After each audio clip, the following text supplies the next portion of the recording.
प्यारे बच्चों, आप सभी को मेरा स्नेह वंदन। आज की कक्षा 6 में मैं आप सबके लिए हिंदी साहित्य का पाठ 4 मियाँ गुमसुम और बत्तो रानी लेकर के उपस्थित हूँ। तो आइए देखते हैं इस पाठ में क्या कहते हैं। प्रस्तुत वार्तालाप में मुख्य 2 पात्र हैं। इस पाठ में 2 पात्र हैं, मियाँ गुमसुम और बत्तो रानी। उन 2 पात्रों के नाम हैं मियाँ गुमसुम और बत्तो रानी। अपने नाम के अनुरूप बत्तो रानी मुहावरे और लच्छेदार भाषा का प्रयोग करती हैं, अर्थात कि उनका नाम भी बत्तो रानी है और वो अपनी बात करते हुए मुहावरे और लच्छेदार बातें प्रयोग करती हैं। वहीं मियाँ गुमसुम कम बोलते हैं। गुमसुम जो है वो बहुत कम बोलते हैं तथा बुद्धि का प्रयोग भी कम करते हैं। पाठ में दोनों की नोक-झोंक के माध्यम से हास्य उत्पन्न करते हुए मुहावरों की भाषा का औचित्य, विभिन्न मुहावरों के अर्थ और उनका प्रयोग स्पष्ट किया गया है। प्रस्तुत पाठ में मुहावरों के द्वारा ही बातों को की नोक-झोंक को दर्शाया गया है, जो कि बहुत हास्यप्रद भी है और मुहावरों के द्वारा पाठ को बहुत प्रभावशाली भी बनाया गया है। चलिए देखते हैं, पढ़ते हैं कि हमारे इस पाठ में कौन कौन से मुहावरे हमें दिखाई देते हैं। मियाँ गुमसुम, शुक्र है आज बत्तो रानी का अता पता नहीं है। तो मियाँ गुमसुम कहते हैं कि भगवान का शुक्र है, ईश्वर अल्लाह का शुक्र है कि आज बत्तो रानी का अता पता नहीं है। अब मैं शांति से बैठ तो सकता हूँ, आएंगी तो शुरू हो जाएंगी अपनी उनकी बातों का पिटारा। अब अगर वो आएंगी तो अपनी बातों का पिटारा लेकर के शुरू हो जाएंगी। बत्तो रानी तभी प्रवेश करती हैं। घर में बत्तो रानी आती हैं। लो मियाँ गुमसुम, तुम यहाँ आराम से बैठे हो और मुझे वहाँ बातूनी बीवी ने जो पकड़ा तो बस जैसे जकड़ ही लिया। वो कहती है कि मुझे तो बातूनी बीवी ने पकड़ लिया तो जैसे पकड़ के बिठा ही लिया, आने ही नहीं दिया।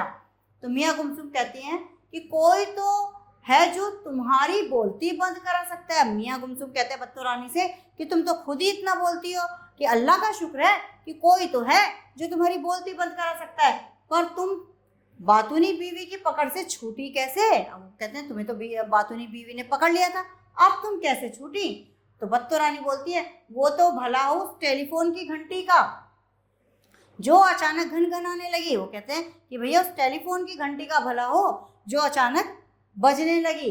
बातूनी बीवी ने जैसे ही फोन उठाया मैंने मौका देखा और सिर पर पैर रख करके भाग गई। अब बत्तो रानी तो मुहावरों की भाषा में ही बात करती हैं, तो वो क्या कहती हैं कि भाई मैं तो जैसे ही उसने फोन उठाया मैं तो अपने सर पर पैर रख करके भाग गई। तो अब मियाँ गुमसुम कहते हैं कि सर पर पैर रख कर भागी? हा हा हा। बत्तो रानी वो हंसते हुए कहते हैं कि सर पर पैर रख करके भागी? बातें बनाना तो कोई तुमसे सीखे। पहली बात तो ये कि भला पैरों को सिर पर कैसे रखा जा सकता है। अब मियाँ गुमसुम कहते हैं कि तुम तो बहुत बातें बनाती हो, लेकिन पहली बात तो ये कि सिर पर पैरों को कैसे रख सकते हैं, और दूसरी बात ये कि अगर पैरों को ही सिर पर रख लिया तो बिना पैरों के भागोगे कैसे?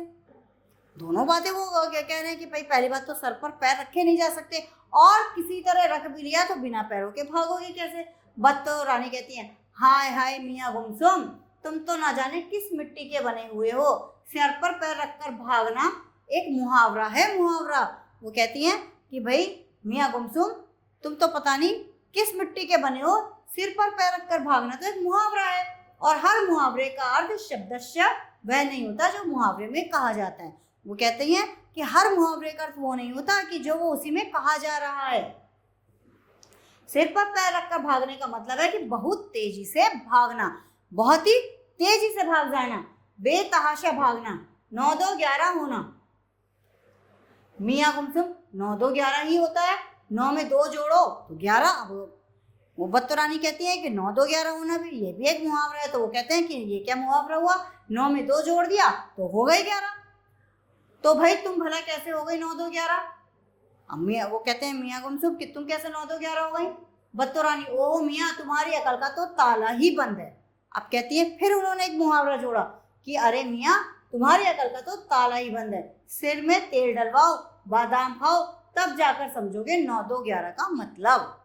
अब वो कहती है कि अगर आप अपने सिर में तेल डलवाओगे, मालिश करवाओगे, बादाम खाओगे, तब आपकी समझ में आएगा कि 9 2 11 का क्या मतलब होता है। तो मियाँ गुमसुम कहते हैं 9 2 11 ही होता है, उसमें समझना क्या है। और तुमने अकल में ताला लगे होने की बात भी भली कही। अकल कोई अलमारी या दरवाजा है कि उसमें ताला ठोक लो। अब वो कहता है कि अकल क्या कोई दरवाजा है, कोई अलमारी है कि जिसमें ताला लगा दो। तो बत्तो रानी कहती है, मियाँ तुम नहीं समझोगे 9 2 11 होना, सिर पर पाँव रखकर भागना, दोनों ये मुहावरे हैं जिनका अर्थ होता है बहुत तेजी से भाग खड़े होना। रही बात अकल में ताला लगा होने की, उसका मतलब है अकल का प्रयोग ही नहीं करना। मतलब जो लोग अकल का प्रयोग नहीं करते हैं, कहते हैं ना कि तुम्हारी अकल के तो ताले ही बंद हो गए हैं, तो क्या समझे।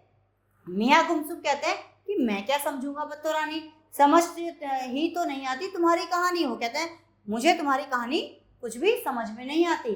तो बत्तो रानी कहती है, अच्छा मियाँ जरा सोचो, अगर किसी कमरे, घर या बक्से में ताला लगाकर उसे बिल्कुल बंद करके छोड़ दिया जाए तो इसका मतलब क्या हुआ। यही ना कि उसका प्रयोग ही नहीं करना है। भाई किसी बक्से में ताला लगा करके उसको रख दो तो उसका क्या मतलब हुआ कि हमें इस चीज़ का प्रयोग नहीं करना है। बस यही बात अकल के संबंध में भी है। यदि अकल का प्रयोग ही नहीं करोगे तो वह वैसा ही होगा जैसा अकल में ताला बंद करके छोड़ दिया जाए। मियाँ गुमसुम, पर बात तो बिल्कुल साधारण है, अकल में ताला लगा हो तो चाबी लेकर उसे खोल डालो। अब मियाँ गुमसुम कहते हैं कि भाई अकल में अगर ताला लगा है तो जैसे हम ताला चाबी से खोलते हैं ऐसे उस अकल का ताला भी खोल दो। तो बत्तो रानी कहते हैं, अरे वाह मियाँ, ये तो तुमने पते की बात कह डाली। अब मैं तो सोच रही थी कि शायद तुम्हारी अकल हमेशा घास चढ़ने ही गई होती है। अब बत्तो रानी कहती है कि मियाँ तुमने तो एक पते की बात कह दी है, अब मैं तो सोच रही थी कि तुम्हारी अकल तो बिल्कुल घास चढ़ने गई हुई है। मियाँ गुमसुम हंसते हुए कहते हैं, अकल ना हुई गाय भैंस हो गई जो चली गई कहीं।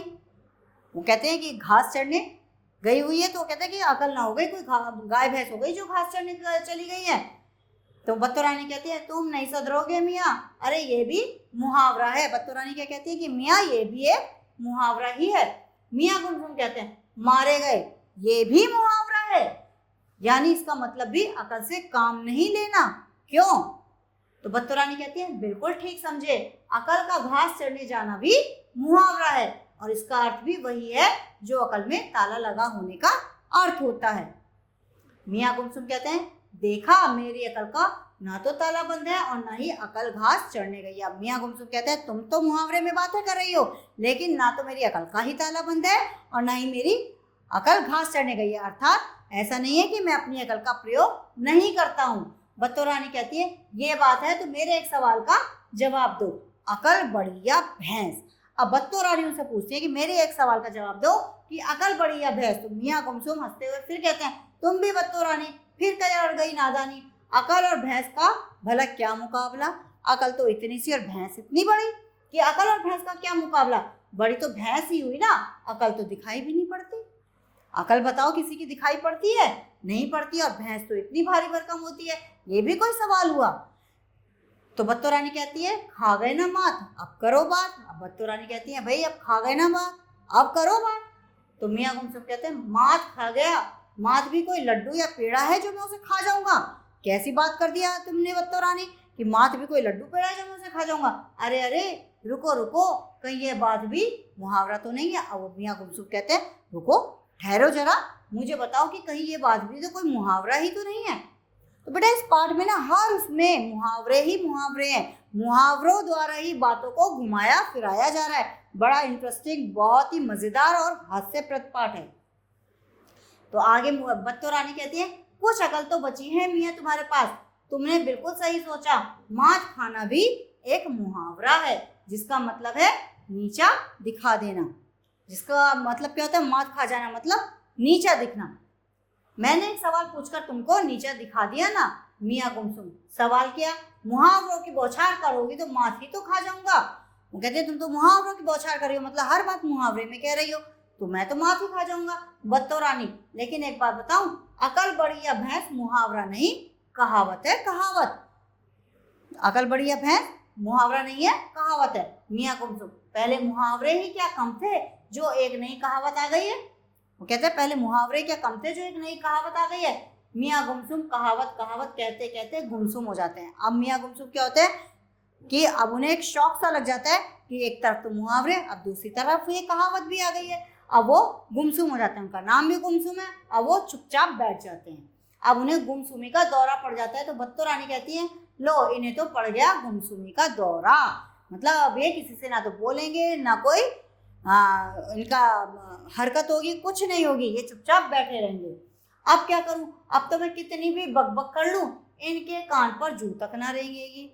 अब बत्तो रानी क्या कहती है, अब मैं कितना ही बोलूं कितनी बकबक कर लूं लेकिन इनके कान पे जू भी नहीं रहेंगी। तो मियाँ गुमसुम हड़बड़ाकर उठते हुए, कहाँ है जू, मुझे जू से बड़ी नफरत है।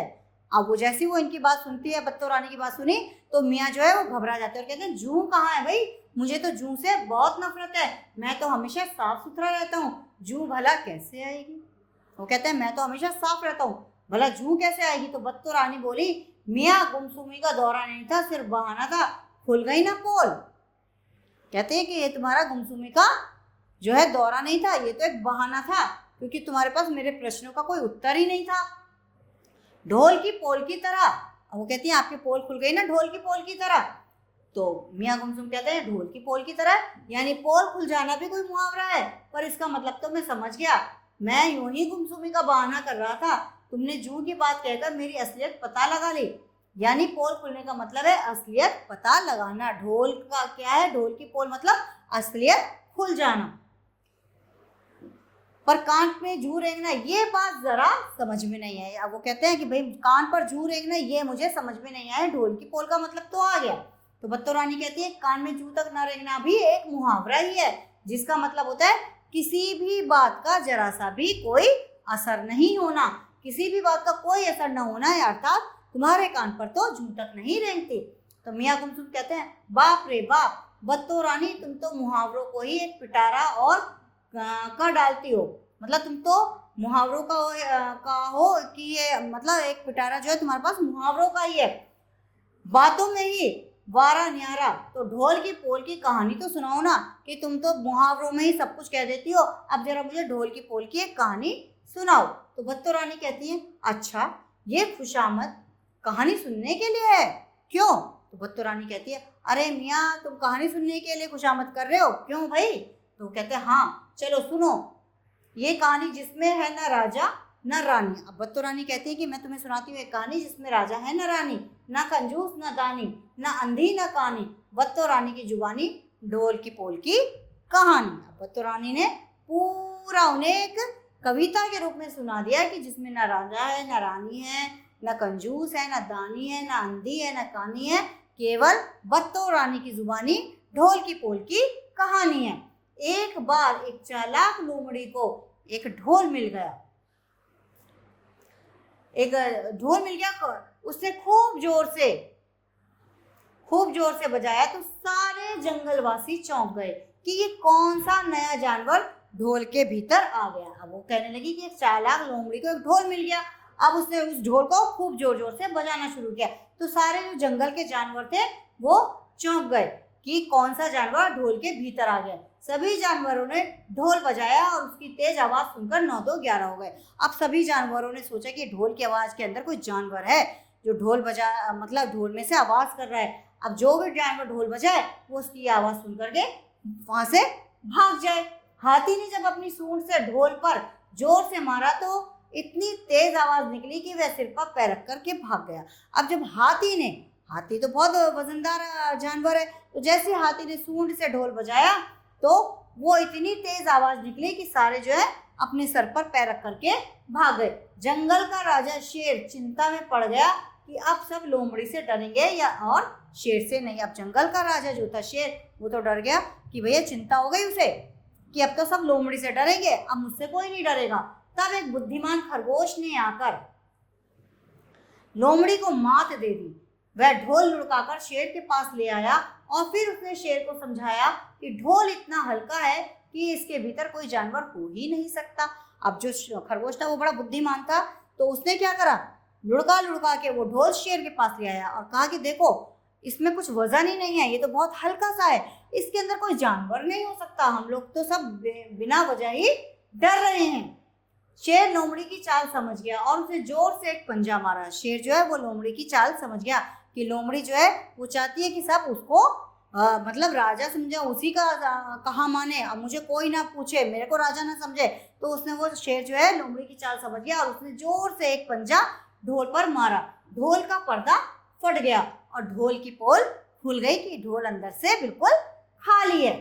लोमड़ी को जब पता चला कि शेर को उसकी असलियत का पता चल गया है तो वह सिर पर पैर रख करके भागी और 9 2 11 हो गई। अब जब लोमड़ी को पता चला कि भाई शेर को मेरी असलियत का पता चल गया है, मेरी हकीकत का पता चल गया है, तो वो क्या हो गई, सर पर पैर रख करके भागी और वहां से 9 2 11 हो गई। अब तो समझ गए ना ढोल की पोल खुलने का मतलब। मियाँ गुमसुम कहते हैं समझना तो चाहता हूं पर ये मुहावरा है या कहावत, और ये कहावत क्या होती है? तो बत्तो रानी बोलती है मियाँ मुहावरे और कहावतें दोनों अपनी बात पर बल देने के लिए कही जाती है। मुहावरे और कहावतें किस लिए कही जाती हैं? अपनी बात को बल देने के लिए, उसको प्रभावशाली बनाने के लिए, ताकि बात का जोरदार असर हो। बस अंतर छोटा सा है कि मुहावरों में जो बात कही जाती है उसका वह मतलब नहीं होता जो कहा जाता है। अर्थात मुहावरों में जो बात कही जा रही है, जो शब्द बोले जा रहे हैं, उनका वो मतलब नहीं होता जो वो कहा जा रहा है। जैसे सिर पर पैर रखकर भागना, पर कहावतें किसी वस्तु, घटना, प्रचलित बात या कहानी के आधार पर बनी होती है। मतलब जो कहावतें होती हैं वो किसी भी वस्तु या किसी भी घटना, प्रचलित बात या कहानी के आधार पर ही बनी होती है। जैसे ढोल की पोल खुलना या मेरा वह सवाल की अकल बड़ी या भैंस, ये दोनों चीजें जो है किसी वस्तु पर या प्रचलित बात पर ही आधारित हैं। जैसे भैंस के ऊपर आधारित है, वो हो गया प्राणी है। वस्तु ढोल की पोल, तो ढोल एक वस्तु हो गई, तो इन्हीं के आधार पर कहावतें होती हैं। मियाँ गुमसुम पर है तो भैंस ही इतनी भारी भरकम। बत्तो रानी नहीं मियाँ, अकल बड़ी या भैंस कहावत है जिसका आधार यह तथ्य है कि अकल के बल पर बड़े से बड़े जानवर को भी पालतू बना लिया जाता है, कि अकल के बल पर ही बड़े से बड़े जानवर को भी पालतू बना लिया जाता है। मियाँ गुमसुम कहते हैं यानी अकल घास चढ़ने वाले जानवरों को पालतू बना सकती है। मियाँ क्या कहते हैं कि भाई अकल जो है वो घास चढ़ने वाले जानवरों को पालतू बना सकती है, अगर वह खुद घास चढ़ने ना जाए तो क्यों, कैसी रही। अब ये हास्य का जो है वो हास्य व्यंग्य, तो दोनों ही बत्तो रानी भी और मियाँ गुमसुम दोनों आपस में मिलकर के हंसते हैं। इस पाठ के जो लेखक या जो रचयिता हैं वो है डॉक्टर मधुपंत, जिन्होंने बहुत ही हाजिर जवाबी और हास परिहास और बुद्धिमानी के साथ मुहावरों के जरिए इस पाठ की रचना की और आप तक इस पाठ को पहुंचाया है बहुत ही खूबसूरत तरीके से। आइए अब हम इस पाठ से संबंधित अभ्यास कार्य करेंगे।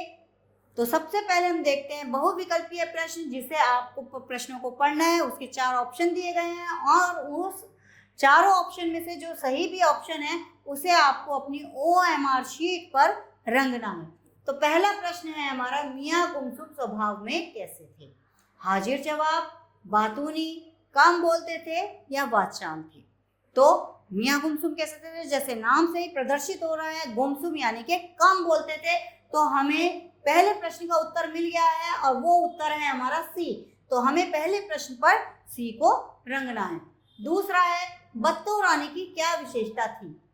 पहला ऑप्शन है गा गा कर बोलती थी, मुहावरेदार भाषा बोलती थी, कम बोलती थी, सबसे अधिक बोलती थी।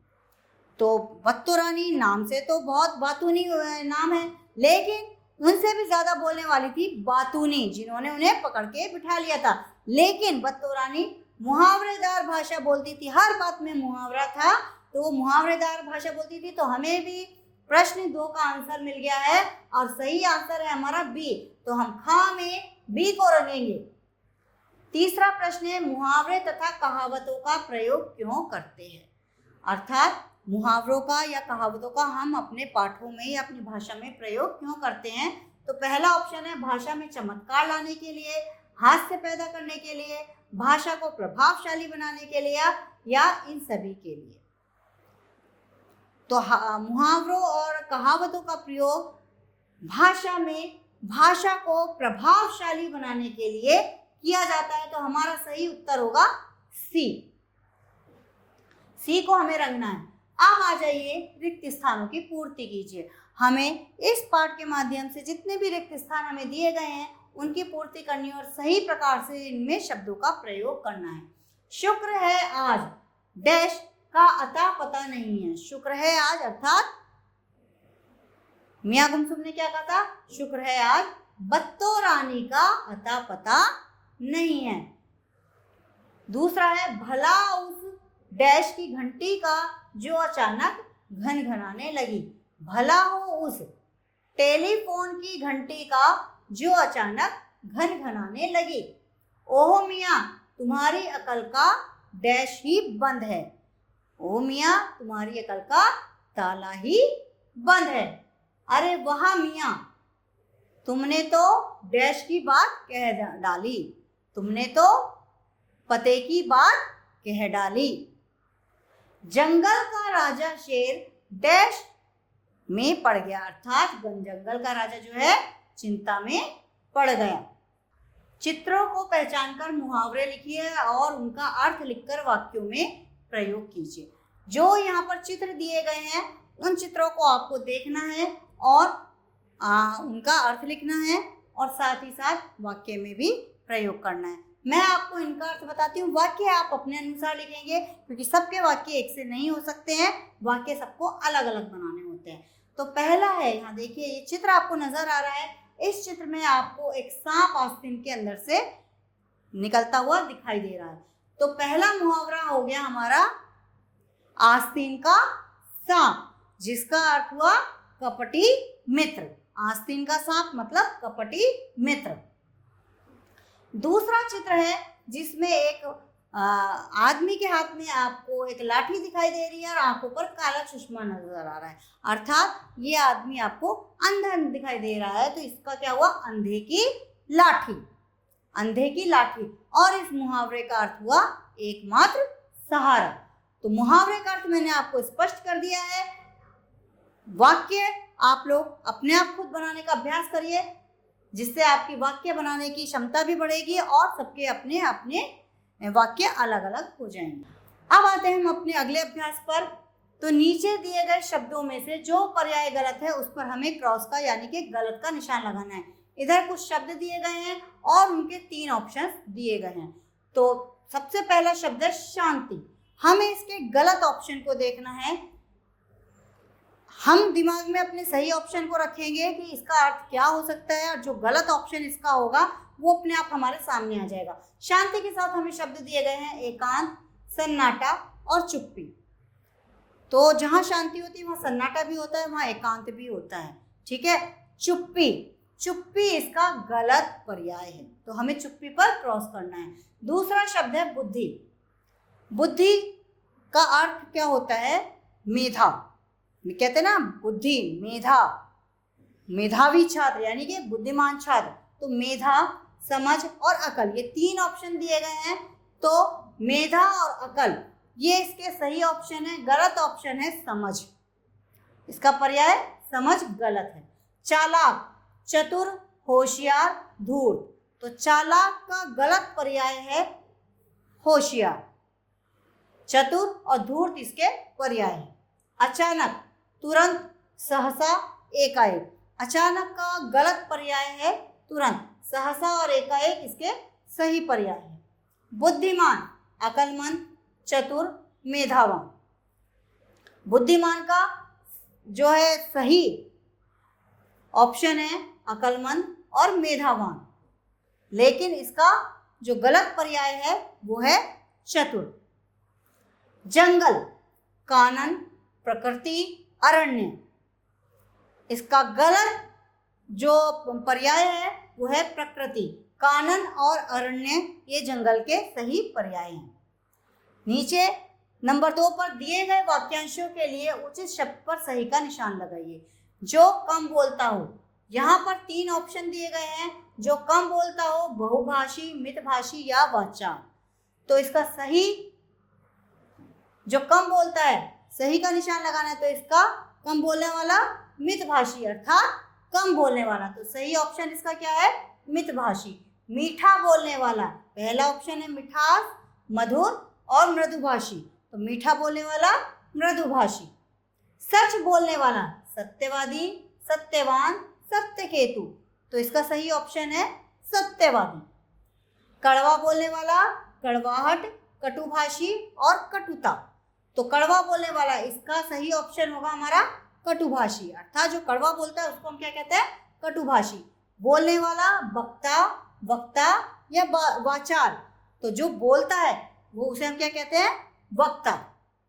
तो हमारा ये ऑप्शन है वक्ता। देखने वाला, दर्शनीय, दर्शनार्थी, दर्शक, जो देखने वाला होता है उसको हम क्या कहते हैं? दर्शक। इसके बाद आ जाइए अभ्यास 3 पर, दिए गए रिक्त स्थानों की पूर्ति उचित समुच्चय बोधक अव्यय से कीजिए। अर्थात हमें यहाँ पर समुच्चय बोधक अव्यय शब्दों को लाना है जिनसे हमारे ये वाक्य पूर्ण हो जाएं। तो पहला है श्री कृष्ण सुदामा बचपन के मित्र थे। अब वाक्य श्री कृष्ण सुदामा बचपन के मित्र थे। अब हमें इन सेंटेंसों को जोड़ने के लिए समुच्चय बोधक अव्यय शब्दों का प्रयोग करना है। तो श्री कृष्ण और सुदामा, और शब्द जो है बेटा ये समुच्चय बोधक अव्यय शब्द है। तो श्री कृष्ण और सुदामा बचपन के मित्र थे। राधा ने कहा वह भी पिकनिक पर जाएगी। सेंटेंस समझ में आ रहा है कि राधा ने कहा वह भी पिकनिक पर जाएगी। राधा ने कहा कि वह भी पिकनिक पर जाएगी। ये की जो हमने लगाया है वह हमारा समुच्चय बोधक अव्यय शब्द है। अभी पढ़ लो पछताओगे, अभी पढ़ लो अन्यथा पछताओगे। अन्यथा शब्द हमारा समुच्चय बोधक शब्द है। वह परीक्षा नहीं दे पाया, वह बीमार था। वह परीक्षा नहीं दे पाया क्योंकि वह बीमार था। तो क्योंकि शब्द जो हमने जोड़ा है वो हमारा समुच्चय बोधक अव्यय शब्द है। मैंने बहुत समझाने का प्रयास किया, वह नहीं माना। मैंने बहुत समझाने का प्रयास किया लेकिन वह नहीं माना, परंतु वह नहीं माना। ये आप परंतु भी लगा सकते हैं यहाँ पर, और लेकिन भी और किंतु भी। मैंने बहुत समझाने का प्रयास किया किंतु वह नहीं माना। मैंने बहुत समझाने का प्रयास किया लेकिन वह नहीं माना। मैंने बहुत समझाने का प्रयास किया परंतु वह नहीं माना। इन समुच्चय बोधक शब्दों को प्रयोग करके हमने अपने वाक्यों की पूर्ति की है। ये कुछ शब्द दिए गए हैं। दिए गए शब्दों को अपने वाक्य में प्रयोग कीजिए। पिटारा, अक्ल, नफरत, असर, बेतहाशा, शांति और असलियत। पिटारा, मेरी नानी के पास तो कहानियों का पिटारा है। ठीक है। अक्ल, भाई उसकी अकल के सामने तो अच्छे अच्छों की अकल भी बैठी रह जाती है, या वो तो अपनी अकल का प्रयोग हर काम में बहुत ज्यादा करता है। नफरत, मैं किसी से बहुत ज्यादा नफरत नहीं कर सकता। असर, मेरी शिक्षिका का या मेरे ऊपर मेरी शिक्षिका की बात का बहुत गहरा असर हुआ। बेतहाशा, उसने बेतहाशा दौड़ने का अभ्यास किया और सफल हुआ। शांति, शिक्षिका ने कक्षा में आकर के शांति बनाए रखने के लिए कहा। असलियत, मुझे अपने मित्र की असलियत का ज्ञान हो गया है, या मुझे उसकी असलियत पता चल गई है। आप अपने हिसाब से कोई भी वाक्य सुंदर तरीके से बना सकते हैं। आज की कक्षा में हम आज इतना ही करेंगे। अगली कक्षा में मैं नए पाठ के साथ और नए उत्साह के साथ आप लोगों के सामने प्रस्तुत होंगी। तब तक के लिए धन्यवाद।